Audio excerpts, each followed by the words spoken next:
Hello guys, അപ്പോൾ നമ്മളിത് കഴിഞ്ഞ മാസം മണപ്പുറത്ത് പോയ വീഡിയോ ആണ് കേട്ടോ. ശരിക്കും സ്കൂള് കഴിഞ്ഞ് നമുക്ക് അപ്പോയിൻമെൻ്റ് ഉണ്ടായിരുന്നു ഹോസ്പിറ്റലിൽ പോയി നമ്മൾ ഡോക്ടറെ കണ്ട് അവിടെ നിന്ന് തന്നെ ഡ്രസ്സൊക്കെ ചേഞ്ച് ചെയ്ത് നമ്മൾ സോക്സും ഷൂ ശരിക്കും സ്കൂൾ യൂണിഫോമിൻ്റെ തന്നെയാണ് കേട്ടോ, അത് മാത്രം മാറ്റിയില്ല. ബാക്കിയെല്ലാം മാറ്റി നമ്മൾ നേരെ ഇങ്ങോട്ട് വന്നു. ഇവിടേക്ക് നമ്മുടെ വാപ്പയും ഉമ്മയും ഇങ്ങോട്ട് വന്നിട്ടുണ്ടായിരുന്നു. അങ്ങനെ നമ്മൾ പോണതാണ്. അത് നല്ല വ്യൂ ഇല്ലേ, എൻ്റെ താഴെ കൂടെ ഒരു കെട്ടുവെള്ളം പോകുന്നുണ്ട്. പക്ഷെ തുഴഞ്ഞൊന്നുമല്ല, മോട്ടറൊക്കെ വെച്ചിട്ട് നല്ല രസമുണ്ടല്ലേ. അങ്ങനെ നമ്മളിവിടെ വന്നതാണ്. അപ്പോൾ മറ്റേ അപ്പുറത്തെ പാലത്തിൽ കൂടെ ഒരു ട്രെയിനും പോകുന്നുണ്ട് കേട്ടോ. അത്ര ക്ലിയറായിട്ട് കിട്ടിയില്ല നമുക്ക്.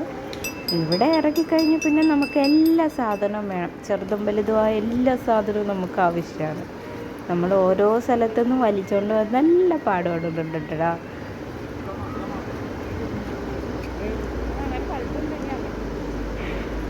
അങ്ങനെ നമ്മൾ പോയി കുറച്ച് കാഴ്ചയൊക്കെ കണ്ട് വേഗം തന്നെ തിരിച്ച് പോകുന്നു കേട്ടോ. അധികം നേരം ഒരു സ്ഥലത്തും തങ്ങിയില്ല. അപ്പം നല്ലൊരു വ്യൂ ആയിരുന്നു. നമ്മളവിടെ പോയതൊരു മെയിൻ സാധനം വാങ്ങാനാണ്. ആ സാധനം എന്താണെന്നുള്ളത് നെക്സ്റ്റ് വീഡിയോയിൽ നമുക്ക് പറയാം കേട്ടോ. ഇനി ഏതെങ്കിലും ഒരു വീഡിയോയിൽ ഞാൻ ആ സാധനങ്ങളെല്ലാം പരിചയപ്പെടുത്താം കേട്ടോ. അതിനുവേണ്ടി മാത്രം പോയതാണ്.